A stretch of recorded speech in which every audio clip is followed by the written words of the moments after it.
Bonsoir mes amis, c'est Darkness. Aujourd'hui on se retrouve à nouveau pour deux histoires d'horreur ou de disparitions mystérieuses, des trucs comme ça, tu vois, des trucs horreurs pour se faire peur. On va commencer tout de suite avec l'histoire de la disparition de l'équipage du Mary Celeste. Est-ce que si quelqu'un a déjà entendu cette histoire ou cette légende, marquez en commentaire Mary à M-A-R-Y et c'est parti pour cette petite histoire. Le Mary Celeste avait environ 12 ans lorsqu'il passa sous le commandement du capitaine Benjamin Briggs.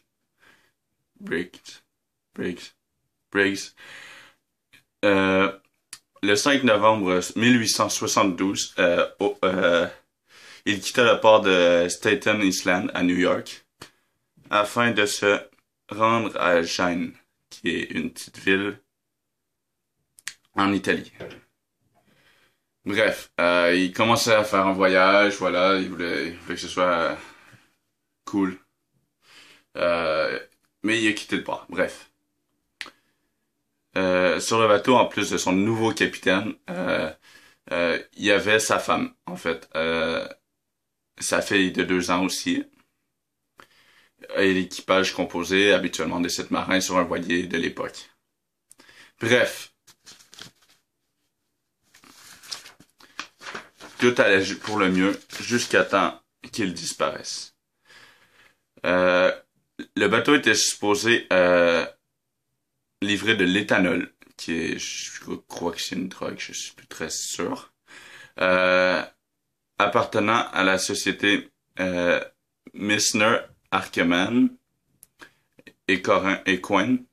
Mais le voilier n'a jamais atteint sa disparition, malheureusement, parce qu'il y a beaucoup de théories, il y a beaucoup d'histoires fabuleuses, plus que les unes que les autres.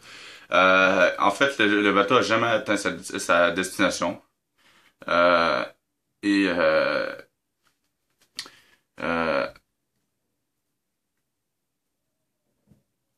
le navire a été découvert par le capitaine David Ridge Morehouse, qui dirigeait alors le brick del Gracia et qui connaissait personnellement le capitaine de l'autre bateau.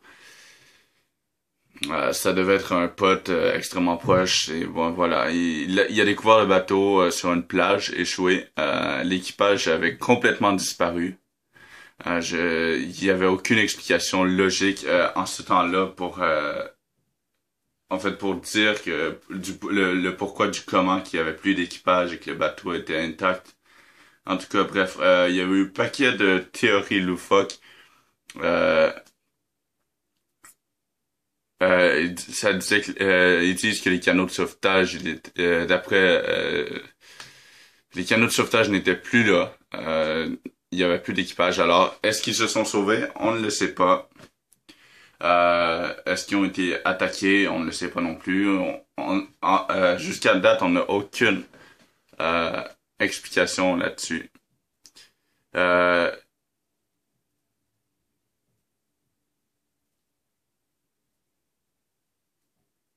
La boussole elle semblait avoir été brisée contre le mur.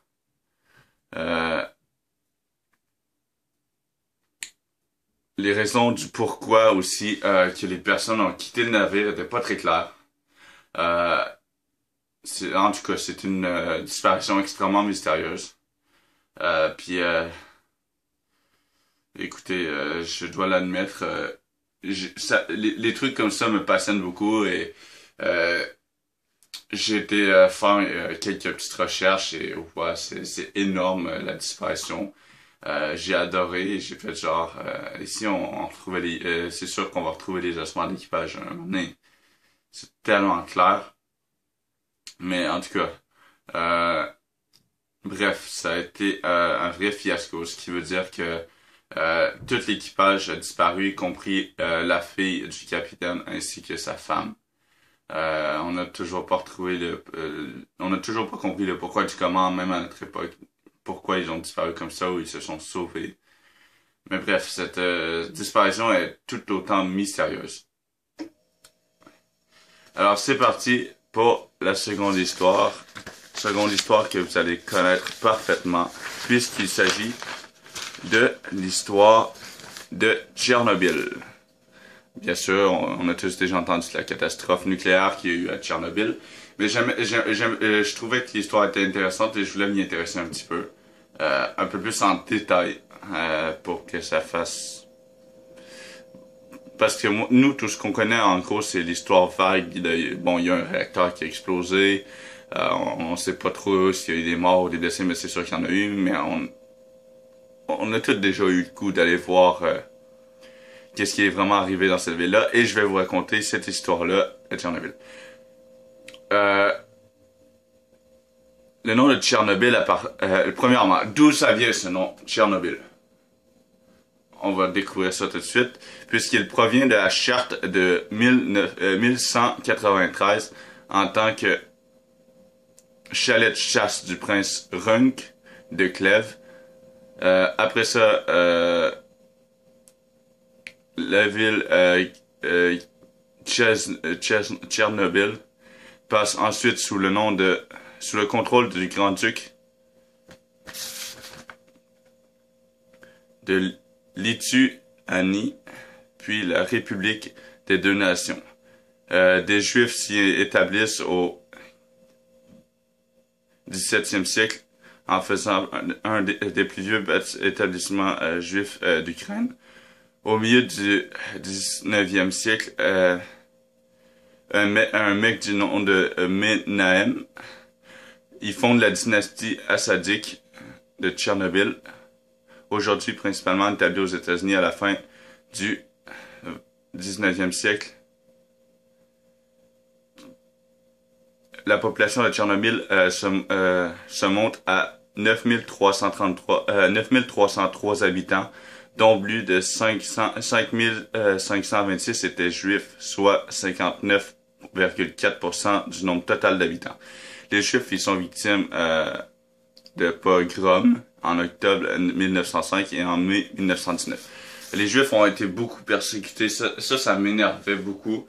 Ça m'énerve beaucoup en fait parce que je sais pas, les gens ont persécuté les gens gratuitement et voilà. Ils devraient pas faire ça. Attendez une minute. Allô? Je suis en vidéo là. Oh.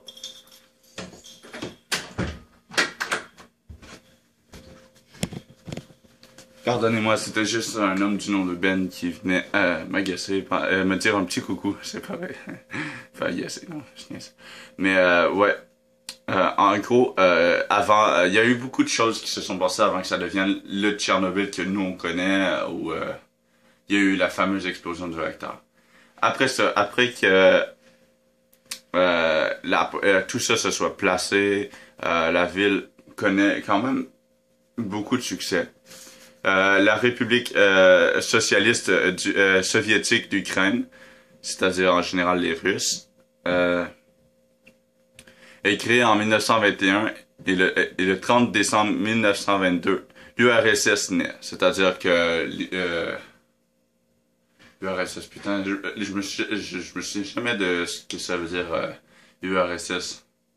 Mais en tout cas, c'était les axes, ils faisaient partie de l'axe durant la Deuxième Guerre mondiale. Et bref, le regroupement, la Russie, l'Ukraine, la Biélorussie et la Transcaucasie. Après l'établissement du régime communiste, les Juifs sont encore 3165, c'est-à-dire 39% du total, c'est-à-dire qu'ils ont ils ont énormément baissé en 1926. En 32-33, la ville de Tchernobyl, comme tout le reste de l'Ukraine bien entendu, est durement touchée par la famine. Après, parlez-moi sans pas. Ah, la Seconde Guerre mondiale a tellement fait de morts. C'est fou, chaque morceau de notre histoire, en fait, nous refait penser à cette guerre qui a tellement dévasté de gens, qui a créé beaucoup de famines, beaucoup de crises économiques. C'est fou comment ça a détruit des gens, des villes et des pays, des États littéralement. ça fait beaucoup de dommages, cette guerre-là. Provoquant de 3 à 7 millions de morts dans tout le pays. Ça veut dire qu'il y a eu de 3 à 7 millions de morts à cause de cette famine-là. C'est énorme, énorme. Moi, je le souhaite à personne, cette famine-là, même que de mon côté, je serais plus porté à donner de la nourriture aux pauvres. Mais ça, c'est une petite parenthèse que tout le monde s'en bat les couilles. Ils veulent juste connaître la suite de la vraie histoire de Tchernobyl. Alors, on va continuer tout de suite.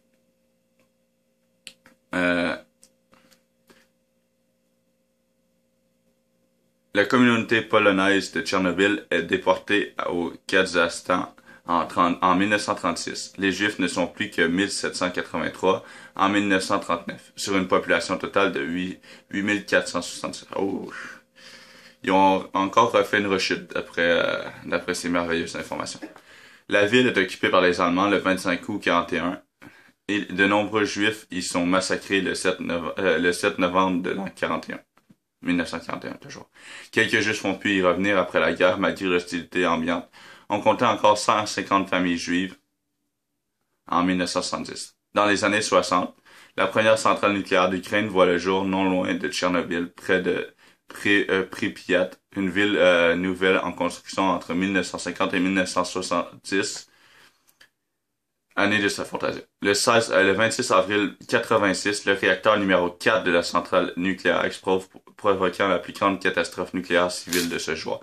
Je sais qu'il y avait eu beaucoup de morts, pas juste au niveau de la Deuxième Guerre mondiale, mais avec beaucoup d'autres trucs. Il y avait eu beaucoup quand même de morts. Il y a même j'ai regardé un documentaire il y a pas très longtemps sur Tchernobyl, puis j'ai vu à quoi ça ressemble la vie là-bas. Il y a des gens qui font pêcher là-bas juste pour pêcher le poisson radioactif. Il y a tellement de trucs drôles et intéressants aussi là-dedans, notamment que les animaux ont dû s'adapter à ce nouveau mode de vie-là, c'est-à-dire à la radioactivité, donc ils ont muté, mais pas muté comme qu'on le pense en mort-vivant ou un truc comme ça qu'on voit dans tous les jeux vidéo, les films. Non, en fait, ils ont muté de façon génétique, c'est-à-dire que des fois, il va y avoir un poulet qui va avoir une troisième patte ou tu vois, de ce genre de trucs-là. Les cerfs, ils vont... J'utilise des trucs au hasard, mais peut-être que ça existe là-bas. Mais vraiment, les animaux ont dû s'adapter pour survivre. Une grosse majorité de la population animalière sont mortes à cause des radiations. La deuxième chose, c'est que la nature est en train de reprendre ses droits sur Tchernobyl. Et en plus de ça, il y a des trucs qui viennent de pousser à Tchernobyl qui sont des énormes, mais quand je dis énormes, c'est vraiment des énormes champignons qui se nourrissent de radioactivité. Ça fait pas longtemps que ça a passé à la télé, j'ai fait genre ouais, c'est vraiment génial, j'aurais tellement voulu y aller. Sauf que non, ça prend une combinaison, ce que j'ai pas, et bref. En tout cas, ces deux histoires-là sont géniales. Tout aussi mystérieuses. Il y en a une qui est plus mystérieuse que l'autre. Mais Tchernobyl a été très intéressant à étudier. Tout comme la fameuse disparition de l'équipage du Mary Celeste, qui encore ce jour n'est pas... il y a pas de... Il y a des théories, mais il n'y a pas de trucs concrets pour dire ce qui se serait vraiment passé sur ce bateau-là. Mais tout ça pour dire, j'espère que ces deux histoires sur le Mary Celeste ainsi que la catastrophe de Tchernobyl vous aura plu. Si oui, n'hésitez pas à liker la vidéo, à vous abonner à la chaîne et à activer la clochette de notification pour ne rater aucune de mes prochaines vidéos. Eh ben, je vous souhaite que du bien. Alors, ciao.